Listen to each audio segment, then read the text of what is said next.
ప్రియమైనటువంటి నా సహోదరి సహోదరులారా, ప్రభు నామములో మీకు శుభములు తెలియజేస్తున్నాను. దేవుని బిడ్డలారా, ఆదికాండం 21వ అధ్యాయం మొదటి నుంచి కొన్ని వచనాలు ధ్యానిద్దాం. యెహోవా తాను చెప్పిన ప్రకారము శారాను దర్శించును. యెహోవా తానిచ్చిన మాట చొప్పున శారాను గూర్చి చేసెను. ఎట్లనగా దేవుడు అబ్రహాముతో చెప్పిన నిర్ణయ కాలములో శారా గర్భవతి అయి అతని ముసలితనమందు అతనికి కుమారుని కనెను.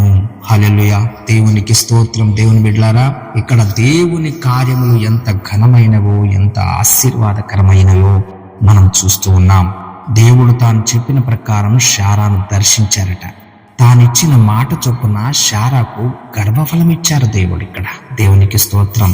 ఆయన ఎక్కడి మాట ఇచ్చాడు, ఎక్కడి వాగ్దానం చేశాడు అనంటే ఆదికాండం 18వ అధ్యాయం 10వ వచనంలో ఈ మాట ఉంది. ప్రియ దేవుని బిడ్డలారా, మీదటికి ఈ కాలమున నీ యొద్దకు నిశ్చయముగా మరలవచ్చెదను. అప్పుడు నీ భార్య అయిన శారాకు ఒక కుమారుడు కలుగునని చెప్పాను. ఇది వాగ్దానం. నిజముగా దేవుడు నమ్మదగిన దేవుడు కదా. ఆయన చెప్పింది తప్పక నెరవేర్చే దేవుడు కదా. అవును, మరి అబ్రహాముకు కానాను దేశం ఇస్తానని వాగ్దానం చేశారు, దేవుడు ఇచ్చేశారు. మనం రాజుల మొదటి గ్రంథం 8వ అధ్యాయం 23-24 వచనంలో చూస్తాం.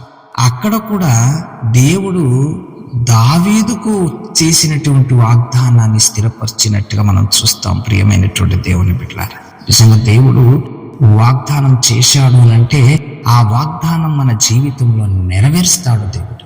ఎందుకంటే ఆయన నమ్మదగిన వాడు. అందుకే హెబ్రీ పత్రికలో మనం ఒక మాటను చూస్తాం, వాగ్దానము చేసిన వాడు నమ్మదగిన వాడు కనుక మన నిరీక్షణ విషయమై మనం ఒప్పుకొనిన దానిని నిశ్చలముగా పట్టుకుందాము అని రాయబడింది. ప్రియ దేవుని బిడ్డలారా, ఇక్కడ అబ్రహాము గారు దేవుడు చేసిన వాగ్దానాన్ని గట్టిగా పట్టుకున్నారు. మనకు దేవుడు ఎన్నో వాగ్దానాలు చేశారు. ప్రియ దేవుని బిడ్డలారా, అడుగుడి మీకు ఇయ్యబడును, వెదుకుడి మీకు దొరుకును, తట్టుడి మీకు తీయబడును, ఏమి త్రాగుదుమో ఏమి తిందుమో అని చింతపడకుడు, మొదట ఆయన రాజ్యమును నీతిని వెతుకుడి, అవన్నీ మీకు అనుగ్రహించబడును. ఇట్లా ఎన్నో వాగ్దానాలు దేవుడు మనకిచ్చాడు. అబ్రహాము శారాల విశ్వాసము ద్వారా వారు వాగ్దానాలను పొందుకున్నారు. మనం కూడా విశ్వాసముతోనూ, ఓర్పుతోనూ, నిరీక్షణతోనూ, ఆసక్తితోనూ వాగ్దానాలను పొందుకొని అనుభవించాలి. ప్రియమైనటువంటి దేవుని బిడ్డలారా, వాగ్దానాలను నమ్మటం వలన మనకు ధైర్యం వస్తుంది. క్లిష్ట పరిస్థితుల్లో మనం ఆ వాగ్దానాలను తలుచుకుని ఆనందంతో, సంతోషంతో ఈ భూమిపైన నిలబడగలుగుతాం. దుఃఖం, నిట్టూర్పు మన నుండి ఎగిరిపోతాయి. హాయిగా, నెమ్మదిగా జీవిస్తాం. ప్రియమైనటువంటి దేవుడు తన కార్యాలన్నీ కూడా నిర్ణయ కాలంలోనే చేస్తారంట. ప్రియ దేవుని బిడ్డలారా, అందుకే ఇక్కడ రాయబడింది, నిర్ణయ కాలములో శారా కుమారుని కనెను. దేవుడు చేసేటటువంటి కార్యాలన్నీ కూడా నిర్ణయ కాలములోనే చేస్తారు. దేవుడు గొప్ప క్రమము కలిగినటువంటి వాడు. ఆయన కార్యములు క్రమబద్ధమైనటువంటివి. నిర్ణయ కాలములోనే దేవుడు తన కుమారుని పంపినట్టుగా మనం గలాతీయులకు రాసిన పత్రిక 4వ అధ్యాయం 4వ వచనంలో చదువుతాం. కాలము పరిపూర్ణమైనప్పుడు తన కుమారుని పంపెను అని. దేవుని గడియారము ప్రకారము ఆయన గడియారము క్రమముగా పనిచేస్తుంది.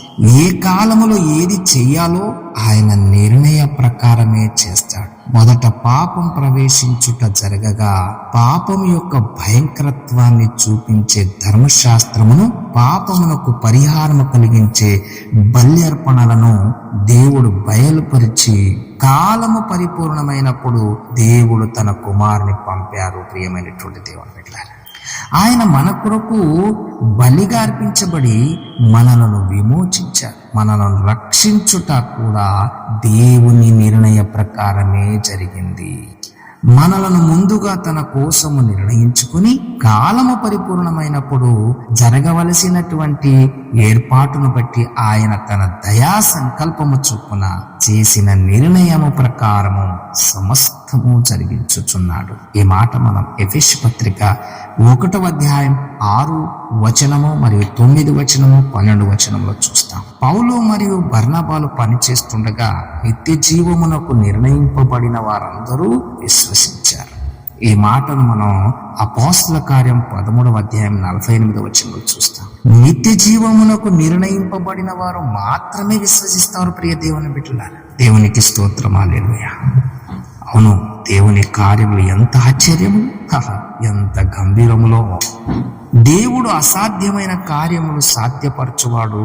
దేవుడు అబ్రహాముతో చెప్పిన నిర్ణయ కాలములో శారా గర్భవతి అయి అతని ముసలితనమందు అతనికి కుమారుని కనెను అని మనం చదువుతున్నాం.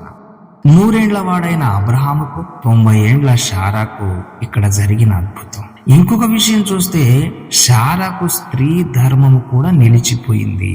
వాస్తవానికి మనం ఆలోచిస్తే శారాకు కుమారుడు కలుగుట అసాధ్యం, కానీ అది దేవునికి సాధ్యము. దేవునికి స్తోత్రం, హల్లెలూయా. దేవుడు ముసలితనములో అబ్రహాముకు సంతానం ఇస్తానన్నప్పుడు అబ్రహాము పరిస్థితి ఎలాగుందో చూద్దాం ఒకసారి. ఆదికాండం 17వ అధ్యాయం 17వ వచనంలో, అప్పుడు అబ్రహాము సాగిలపడి నవ్వి, చూసాడా, సాగిలపడ్డాడు, నవ్వుతున్నాడు మనసులో. 100 ఏండ్ల వాడికి సంతానము కలుగునా, 90 ఏండ్ల శారా కనునా అని మనస్సులో అనుకునేనట్టు. దేవునికి స్తోత్రం. ఆదికాండం 18వ అధ్యాయం 11వ వచనంలో కూడా ఒక మాట చూస్తాం మనం. అబ్రహామును శారాయును బహుకాలము గడిచిన వృద్ధులైందిరి, స్త్రీ ధర్మము శారాకు నిలిచిపోయాను గనక శారా, నేను బలమూడిన దాననైన తరువాత నాకు సుఖము కలుగునా, నా యజమానుడు వృద్ధుడై ఉన్నాడు కదా అని తనలో నవ్వుకునేనట. ఇక్కడ మొదట 17వ అధ్యాయములో అబ్రహాము గారు నవ్వారు మనసులో. ఇక్కడ దేవుడు వాగ్దానము చేసినప్పుడు శారా కూడా నవ్వుతున్నారు. ప్రియ దేవుని బిడ్డలారా, ఇంకవారు గొప్పవారు విశ్వాసంలో. మనమైతే ఇంత గొప్ప విశ్వాసం మనం కాదు, మనం అవిశ్వాసం, మనకు అసలే నమ్మకం ఉండదు ప్రియ దేవుని బిడ్డలారా. కానీ దేవుడు సర్వశక్తిమంతుడు, ఆయన ఏదైనా చేయగలడు.